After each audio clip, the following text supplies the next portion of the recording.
sabe que el ejercicio es importante para su salud, pero que lo encuentra tedioso y difícil de incorporar, lo relaciona con no tanto, y cuando la gente decide caminar relaciona normalmente a una intensidad baja y con una frecuencia igual.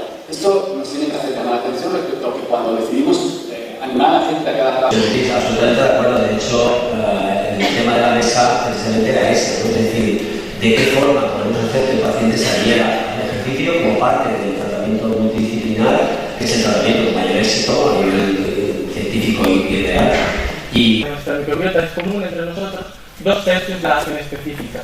Y si vamos un poco más allá y evaluamos cómo estamos en relación nuestras células eucariotas, en estupenda ponencia del doctor Camargo, los primeros estudios que de alguna forma relacionaron lo que tiene que ver con la microbiota y la obesidad fueron los estudios llevados a cabo por Gordon y colaboradores. En estos estudios, como nos comentó, a sufrir todas las consecuencias de la asimilación de nutrientes y el aumento de peso. Esto recordó a estos autores a lo que sucedía un poco con los... Además, depende del tipo de antibiótico, del rango que tenga, va a haber unos cambios diferentes. De manera que es un factor muy importante a tener en cuenta y que depende del tipo de antibiótico cuando hacemos. Respuesta conjunta. Por tanto, sabemos que, y nos queda claro desde hace mucho tiempo, que en condiciones particulares, la artrosis, o como hemos visto en las salas anteriores, el hueso o incluso el tejido cerebral.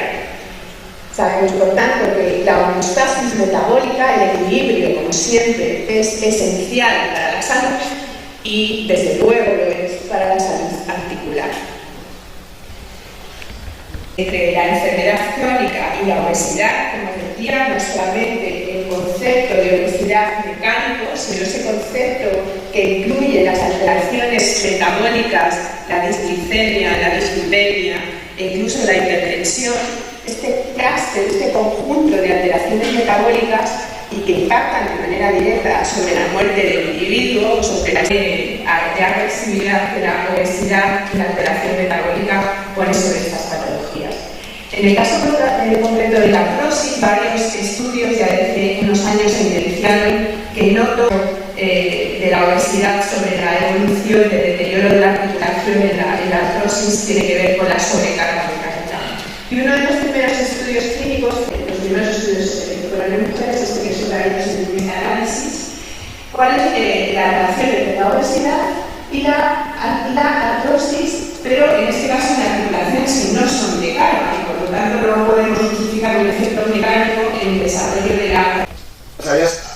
Además de toda la complejidad que por sí ya tiene, te das cuenta que el hecho de que un microRNA sea incorporado a un exosoma va a depender del plasma, y 1 millón de microRNAs, vamos, es que aquí hay un microRNA por exosoma y eso no tiene ninguna relevancia fisiológica. O sea, lo ideal sería que los exosomas tuviesen muchos microRNAs. Esos microRNAs pueden ser cargados por una célula y tener un efecto biológico. Pero claro, es que no existen más de 100... Vamos, ya quisiera que esto pasase. Que hubiese uno por exosoma. Pero eso tampoco tendría relevancia, porque un solo microRNA, seguramente cuando entre una célula, no haría nada. Lo más probable que ocurra es que existan muy pocos microRNAs, o lo que quisiéramos, bueno, lo más probable que ocurra es esto de aquí, que hagan muy pocos microRNAs y que tengan muy pocos... En cuanto al efecto en los diferentes tejidos, has hablado también de receptores. ¿Se sabe algo más sobre esos receptores de los exosomas que contienen microRNAs en cada tejido o cómo sería lo...? Que se conoce muy poco con respecto a los exosomas. Claro, porque la idea aquí es que sea específico, pero tú no quieres un microRNA que se libere y que lo coja cualquier tipo celular. Lo que quieres es que un microRNA se libere un exosoma determinado y que, por ejemplo, atraviese la barrera hematoencefálica. Hay muy pocos estudios relacionados a receptores. Se conoce, sí, que algunos podrían funcionar, y de muy pocos tejidos. De hecho, la industria farmacéutica está buscando hace más de 30 años receptores específicos para utilizar la terapia. Miguel Ángel Rubio, debido a vos, si quieres, investigar mucho para no perder tiempo. Si la incidencia de fracturas es mayor a lo que ha pasado generalmente después de bypass, sobre todo de la mecánica, ¿hay algo que hacemos mal al dar carta de D durante todo este tiempo? Y segundo, en caso de que haya tenido fractura y lo podamos valorar, ¿cuándo empezamos el tratamiento antirretroactivo y con quién? Pues desde hace bien antes lo veo que contestar, porque no hay duda al respecto. Lo que sí que es cierto es que la suplementación de cálculo de vitamina es básica. Y el problema es que estas series, al ser retrospectivas, claro, nos dejan un poco huérfanos de saber si las pacientes siguen la prescripción, si no, porque como vemos en las consultas, la mayor parte de la gente opera y sobre todo estamos hablando de una población que se ha operado mínimo 10 años atrás, desde que ya ha pasado un tiempo, que probablemente no se doctores especialistas, y ese dato no lo hemos dado. Las series que os he mostrado a 5 años, que veo un descenso muy importante tanto de Leo a nivel. Sí, son capaces de regular precisamente estos mRNAs que tenemos produciendo.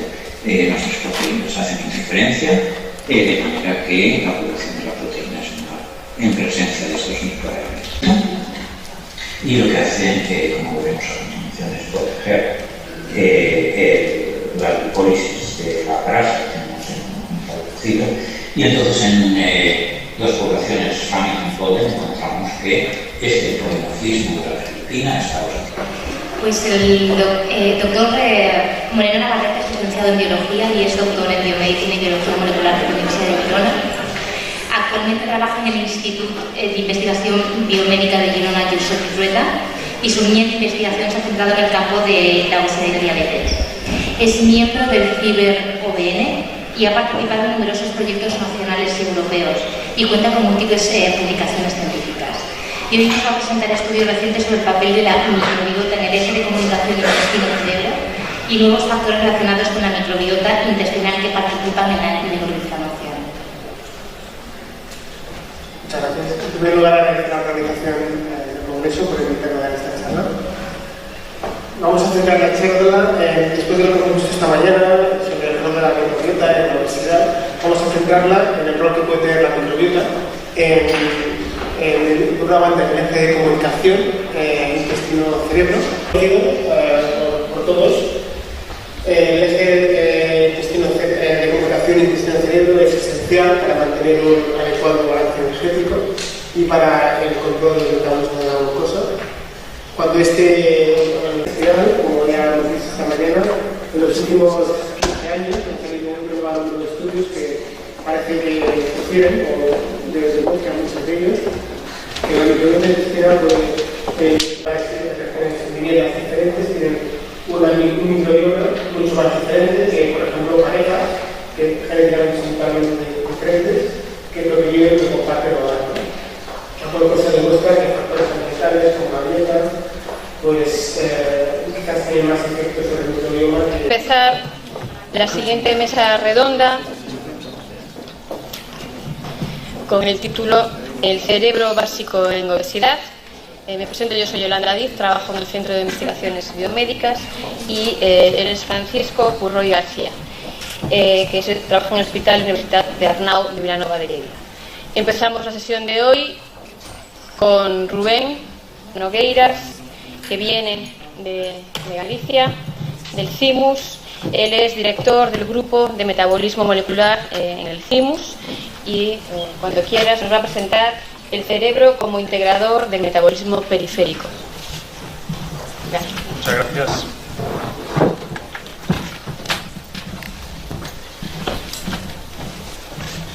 Muchas gracias a la SEDO, creo que mejor me pongo aquí, según me han dicho los ordenadores. Muchas gracias a la SEDO por la invitación para estar aquí hoy. Es un placer, es la primera vez que estoy en Lleida y es unos 20 minutos. Es porque el cerebro es un integrador del metabolismo periférico. Y la razón es que hay una comunicación muy intensa entre los órganos de la periferia y el cerebro. Y aquí, cuando hablamos de cerebro, me gustaría hacer una aclaración, y es que esto normalmente lo traducimos erróneamente del inglés, porque deberíamos hablar de sistema nervioso central, ya que el cerebro es una parte del encéfalo, pero hay muchas otras del sistema nervioso central, como el tronco encefálico, etcétera, que también tienen su función. Entonces, bueno, hablaremos del cerebro, pero tienen propiedades bastante comunes y que las hacen muy atractivas, como son que los niveles circulantes de ambas hormonas aumentan en obesidad. ¿Y cómo influyen en su tratamiento y de sus posibles consecuencias? Muchas gracias, Lola. Gracias por la extensa presentación, pero yo creo que ya nos han matado. Porque a esta hora ya yo pensé, bueno, me han invitado a hablar que hace el psicólogo y yo creo que no se duerma.